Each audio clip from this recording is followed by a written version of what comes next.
मेरे प्रिय साधक गण, जय माई की।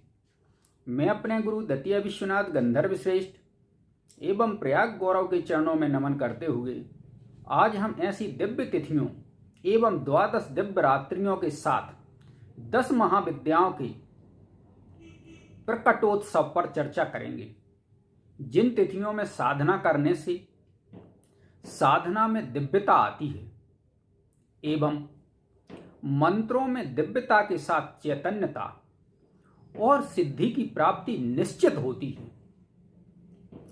ऐसी दिव्य तिथियां पूरे वर्ष भर आती रहती हैं, लेकिन जानकारी के अभाव में साधकगण उनका लाभ नहीं ले पाते।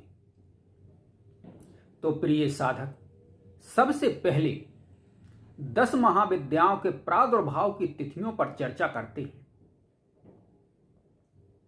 पहला, भाद्र कृष्ण अष्टमी काली। दूसरा, चैत्र शुक्ल नवमी तारिणी। तीसरा, माघ शुक्ल पूर्णिमा ललिता। चौथा, भाद्र शुक्ल द्वादशी भुवना। पांचवा, मार्ग शीर्ष शुक्ल पूर्णिमा भैरवी। छठवां, बैसाख शुक्ल चतुर्दशी छिन्नमस्ता। सातवां, ज्येष्ठ शुक्ल अष्टमी धूमा। आठवां, बैसाख शुक्ल चतुर्दशी बगला। नौवां, बैसाख शुक्ल तृतीया मातंगी। 10वां, कार्तिक अमावस्या कमला।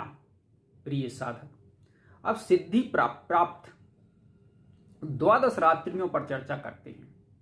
पहला, चतुर्दशी को संयोग से कुल बार, कुल नक्षत्र तथा रवि संक्रांति का योग अर्धरात्रि को हो, वह वीर रात्रि कहलाती है। दूसरा, अश्विनी शुक्लाष्टमी महारात्रि। तीसरा, दीपावली को चतुर्दशी को अर्धरात्रि में अमावस्या का योग काल रात्रि कहलाता है। काली तारा उपासकों की अति प्रिय। चौथा, कृष्ण जन्माष्टमी मोहरात्रि के नाम से जानी जाती है। पांचवा, रामनवमी क्रोध रात्रि। छठवां, मार्गशीर्ष कृष्ण अष्टमी घोर रात्रि। यह महाकाल भैरव जयंती भी है। आद्या उपासकों की निश्चित सिद्धि प्रदा। सातवां, फाल्गुन कृष्ण अष्टमी को भौम या भृगुवार हो, उसको अचला रात्रि कहते हैं। आठवां, ज्येष्ठ शुक्ल दशमी 10 योग युक्ता कुल नक्षत्र युक्त हो, उस दिन ग्रहण हो, तारा रात्रि। भाग्य से ही मिले, क्योंकि 10वीं को ग्रहण असंभव है। 9वां, फाल्गुन कृष्ण में शिवरात्रि को शुक्रवार शिवरात्रि सिद्धि प्रदा। अमावस्या को शुक्रवार हो और अपराह्न में सूर्य ग्रहण हो, मृत संजीवनी। 11, चैत मास की अष्टमी को रवि संक्रांति हो, सिद्धि रात्रि कहलाती है। काली तारा सिद्धि प्रदा। 12वां, बैसाख शुक्ल तृतीया कुल बार युक्त नक्षत्र, कुल नक्षत्र युक्त दारुण रात्रि कहते हैं। प्रिय साधक, अब इन द्वादश रात्रियों के अतिरिक्त पहला, पौष मास की तृतीया चतुर्थी युक्त शुक्रवार को हो एवं उसी दिन रेवती नक्षत्र हो, वह पर्वराज कहलाता है। दूसरा, चैत मास की तृतीया को रेवती नक्षत्र हो, यह सिद्धि योग कहलाता है। होम कर्म में प्रशस्त। तीसरा, किसी भी मास की पूर्णिमा यदि कुल वार से युक्त हो एवं मास नक्षत्र चैत चित्रा, बैसाख विशाखा, ज्येष्ठ ज्येष्ठा आदि से युक्त हो, उसे सुंदरी तिथि कहते हैं। चौथा, किसी भी मास की कृष्ण अष्टमी भौमवार कुल नक्षत्र युक्त या केवल मात्र देवी रात्रि कहलाती है। पांचवा, माघ की चतुर्थी को मकर संक्रांति गणेश रात्रि कहलाती है। छठवां, किसी मास की कृष्ण नवमी कुल बार कुल नक्षत्र युक्त सिद्धि रात्रि कहलाती है। सातवां, किसी मास की कृष्ण चतुर्थी कुल बार नक्षत्र युक्त या केवल भौमवार युक्त बाण रात्रि कहलाती है। 8वां, कोई भी अमावस्या भोमवार कुल नक्षत्र युक्ता कृष्ण रात्रि कहलाती है। अक्षोभ्य प्रीति कारणी। 9वां, पौष या माघ अमावस्या को सूर्य श्रवण नक्षत्र पर हो उसे धर्मरात्रि कहते हैं। 10वां, अमावस्या को चंद्र, भौम, रवि, गुरु और शुक्र कुल नक्षत्रों पर स्थित हो वह दिव्य मांडलिक योग कहलाता है, जो सूर्य ग्रहण से 7 गुण अधिक फलदायी होता है। 11वां, माघ शुक्ल पंचमी शुक्रवार बसंत पंचमी काम संजीवनी तिथि कहलाती है। 12वां, बुधवार को अष्टमी हो विष्णु रात्रि विशेष भाद्र मास में। प्रिय साधक, अब भुवनेश्वरी तांत्रोक्त प्रतिमास के श्री गुरु पर्व पर चर्चा करते हैं। पहला, भाद्र शुक्ल षष्ठी। दूसरा, अश्विनी कृष्ण त्रयोदशी। तीसरा, कार्तिक शुक्ल नवमी। चौथा, मार्ग शीर्ष शुक्ल तृतीया। 5वां, पौष शुक्ल नवमी। 6वां, माघ शुक्ल चतुर्थी। 7वां, फाल्गुन शुक्ल नवमी। 8वां, चैत शुक्ल त्रयोदशी काम त्रयोदशी। 9वां, वैशाख शुक्ल तृतीया अक्षय तृतीया।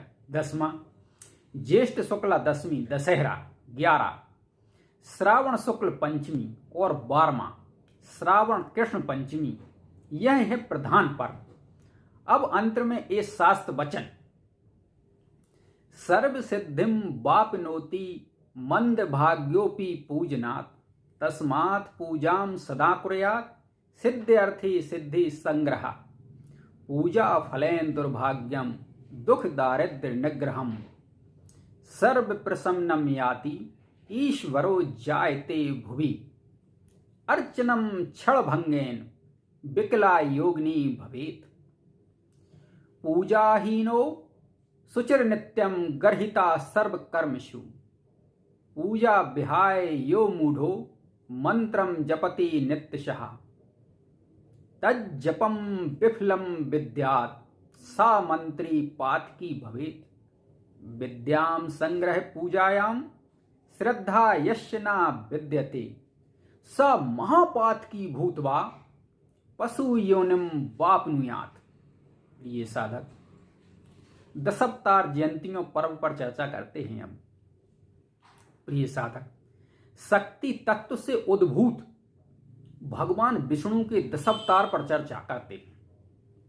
ये अवतार की 10 तिथियां भी साधना में बहुत महत्वपूर्ण हैं, लेकिन इन तिथियों को समझने के पहले पंच महाभूतों को समझना अति आवश्यक है। प्रिय साधक, मंत्र शास्त्र के अनुसार जगत पंच महाभूतात्मकों द्वारा गठित है और इन्हीं पंचभूतात्मकों की प्रधानता के कारण मनुष्यों के लिए 5 प्रकार की मंत्र साधनाएं हैं।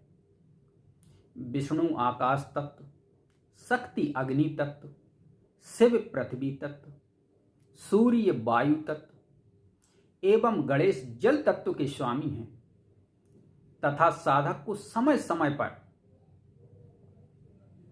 अपने लक्ष्य के अनुसार अभीष्ट तत्वों के अधिपति देवताओं की आराधना करनी चाहिए। शक्ति अर्थात अग्नि तत्व के आराधकों के लिए जहां शिव अर्थात पृथ्वी तत्व एवं गणेश अर्थात जल तत्व की आराधना करना सामान्य रूप से महत्वपूर्ण ही नहीं अपितु आवश्यक होता है, वहीं विशेष अनुभूतियों हेतु विष्णु अर्थात आकाश तत्व एवं सूर्य अर्थात वायु तत्व की आराधना करना भी बहुत महत्वपूर्ण होता है। शक्ति आराधना के संदर्भ में आकाश तत्व रूपी विष्णु आराधना का बहुत अधिक महत्व है। प्रिय साधक, आकाश तत्व रूपी भगवान विष्णु के 10 प्रधान अवतार अग्नि तत्व रूपी 10 महाविद्याओं से उद्भूत हैं। 10 महाविद्याओं की आराधना करने वालों को समय समय पर दशावतारों की आराधना कर विशेष अनुभूतियां एवं लाभ प्राप्त करना चाहिए। प्रिय साधक, पहला मत्स्य अवतार तो कल्पादि ही है। भगवान विष्णु का पहला मत्स्य अवतार चैत शुक्ल प्रतिपदा, दूसरा भगवान विष्णु का दूसरा कूर्म अवतार ज्येष्ठ शुक्ल तृतीया, भगवान विष्णु का तीसरा बाराह अवतार अश्विनी शुक्ल चतुर्दशी, भगवान विष्णु का चौथा नृसिंह अवतार वैशाख शुक्ल चतुर्दशी, नृसिंह चतुर्दशी के नाम से प्रसिद्ध है। भगवान विष्णु का पांचवा वामनावतार भाद्रपद शुक्ला द्वादशी, भगवान विष्णु का छठवां परशुराम अवतार वैशाख शुक्ल तृतीया, भगवान विष्णु का सातवां राम अवतार चैत शुक्ल नवमी, भगवान विष्णु का आठवां कृष्ण अवतार भाद्रपद कृष्ण अष्टमी, भगवान विष्णु का नौवां बुद्ध अवतार भाद्र पूर्णिमा बुद्ध जयंती। कुछ विद्वान बुद्ध जयंती वैशाख पूर्णिमा को मानते हैं। यह सांप्रदायिक मतभेद है। प्रिय साधक, इसका समन्वय इस प्रकार कर लेना उत्तम है कि इन दोनों तिथियों में एक गौतम की ग्रह त्याग तिथि है, दोनों ही महत्वपूर्ण हैं। 10वां भगवान विष्णु का 10वां कल्कि अवतार श्रावण शुक्ल षष्ठी, जिसे कल्कि षष्ठी के नाम से जानते हैं।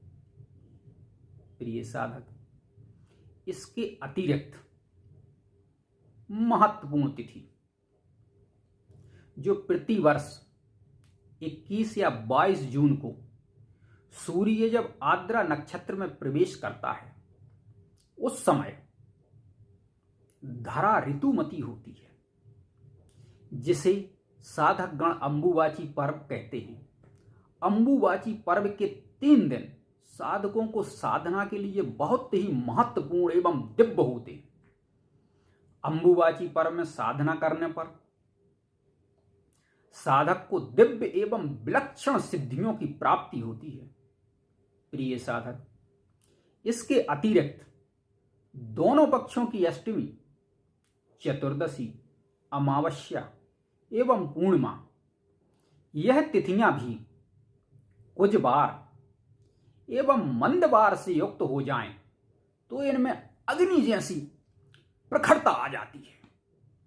यह तिथियां साधना जगत में बहुत ही महत्वपूर्ण एवं दिव्य मानी गई हैं। प्रिय साधक, इस वीडियो में इतना ही। जय माई की, जय हिंद।